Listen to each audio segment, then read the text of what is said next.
Fiscalização do CREFITO 3 flagra novo caso de atividade irregular na fisioterapia e aciona Ministério Público para abertura de investigação criminal. Está começando o Movimenta? O podcast diário do jornalismo do CREFITO 3. Esta é uma produção da Gerência de Comunicação do Conselho. Você ouve agora a edição número 76, de 20 de julho de 2020. A apresentação do podcast é minha, Mônica Farias, jornalista, e da Gabriela Moreto, também jornalista. Tudo bom, Gabi? Por aqui tá tudo bem, Mônica. E aí? Por aqui também tá tudo bem. Então a gente pode começar? Sim, vamos lá.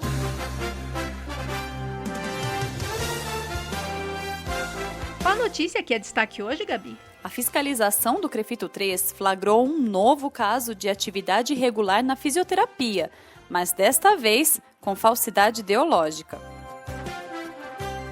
Esse caso começou quando uma fisioterapeuta teve conhecimento de que seu carimbo foi falsificado e estava sendo utilizado para atendimentos vinculados ao DPVAT, danos pessoais causados por veículos automotores de via terrestre, na cidade de São José do Rio Preto. Na denúncia, a profissional que havia solicitado ao CREFITO 3 a transferência da inscrição relatou que havia se mudado para outro município, em outro estado brasileiro, e, através de uma foto, verificou que em uma avaliação realizada pelo DPVAT, consta que seu carimbo e sua assinatura estavam lá. Mas desde fevereiro de 2020, a profissional não se encontrava mais no município de São José do Rio Preto. Além disso, o CREFITO 3 já havia dado baixa em sua inscrição e acertado com o outro regional todos os trâmites para a sua atuação naquela região. Em uma dessas avaliações, o paciente teria sido atendido em maio de 2020. Mas como seria possível a profissional ter tratado esse paciente estando fora da região desde fevereiro? Foi aí que o CREFITO 3 começou a investigar mais a fundo essa história.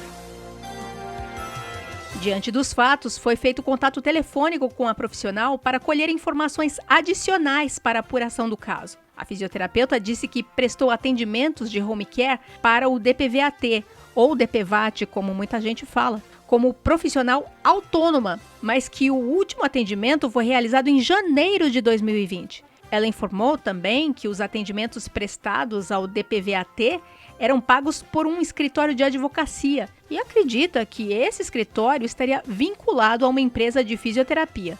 Também foi relatado que todas as tentativas eram realizadas com o escritório do DPVAT, cujo responsável é o advogado do escritório envolvido no caso, e que esse advogado possui uma equipe que faz a captação de pacientes que sofreram alguma sequela em virtude de acidentes de trânsito. Após a captação de pacientes, o advogado entrava com o processo no DPVAT, solicitando o reembolso do tratamento e indenização. Quando questionada sobre como teve acesso aos documentos fraudulentos, a profissional informou que uma auditora de uma seguradora vinculada ao DPVAT compareceu ao endereço em São José do Rio Preto, no qual constava na ficha de avaliação do paciente. No local, a auditora constatou que funciona uma clínica de fisioterapia, mas que esta clínica não possui vínculo com o DPVAT, ou seja, não há atendimentos vinculados ao DPVAT sendo prestados no local. A auditora entrou em contato com a profissional que denunciou o caso e encaminhou a ela as fichas dos pacientes em que constam atendimentos realizados por ela. Além disso, encaminhou também recibos contendo a assinatura da profissional, como se ela tivesse recebido pela avaliação destes pacientes. Em trocas de e-mails, a fisioterapeuta informou à auditoria que não realizou os atendimentos, que desconhece a letra e a assinatura nos recibos e que não recebeu o valor mencionado. Ela acredita que seu carimbo e identificação profissional estão sendo utilizados para fraudes no recebimento do seguro DPVAT. O CREFITO 3 seguiu com a fiscalização e, em maio, visitou o local onde seriam realizados os atendimentos DPVAT. No momento da visita fiscalizatória, estava presente apenas uma fisioterapeuta, responsável técnica de uma empresa de fisioterapia. Essa empresa é de propriedade dessa profissional e está em conformidade com o registro no CREFITO 3. Mas foi indagado a profissional o porquê de uma outra clínica de fisioterapia estar cadastrada no CREFITO 3 naquele endereço.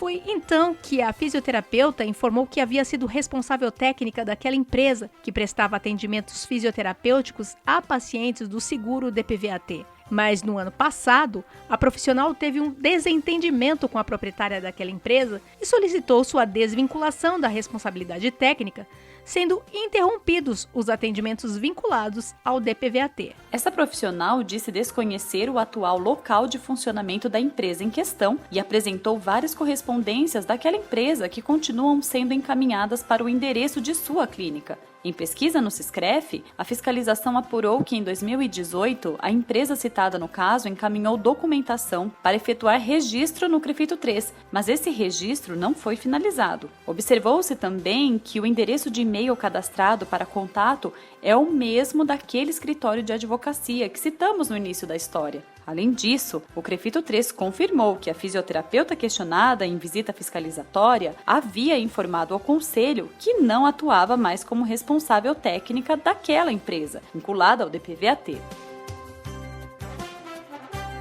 Nas investigações, o CREFITO 3 averigou que a empresária responsável pela empresa ligada ao DPVAT havia assinado uma declaração no CREFITO 3, em que a empresa se comprometeria a contratar somente profissionais devidamente habilitados e registrados junto ao Conselho para o exercício das atividades de fisioterapia. No entanto, após a desvinculação daquela fisioterapeuta que recebeu a visita fiscalizatória do CREFITO 3, não houve indicação de um novo responsável técnico. Em pesquisa no Cadastro Nacional da Pessoa Jurídica, verificou-se que a atividade econômica principal da empresa são as atividades de fisioterapia e que se encontra ativa, mas não possui registro no CREFITO 3. Diante da gravidade da denúncia, que pode configurar falsificação de prontuário de pacientes e recibos, além do uso indevido de identificação profissional, a Procuradoria Jurídica do CREFITO 3 encaminhou o caso ao Ministério Público de São Paulo para abertura de investigação criminal, a fim de averiguar supostas infrações penais de falsidade de documentos pessoais e estelionato. E aqui a gente conclui esta edição do Movimenta. Eu sou a Mônica Farias e agradeço a companhia da colega jornalista Gabriela Moreto na apresentação do podcast. Valeu, Mônica. Até o próximo podcast. Até o próximo. Eu também agradeço o Rodrigo Cavalheiro, editor de áudio do CREFITO 3, que edita esse podcast. Agradeço ainda a estagiária de design Eduine Azevedo e também o trabalho de relacionamento da Ana Carolina Soares. Voltamos com mais notícias amanhã.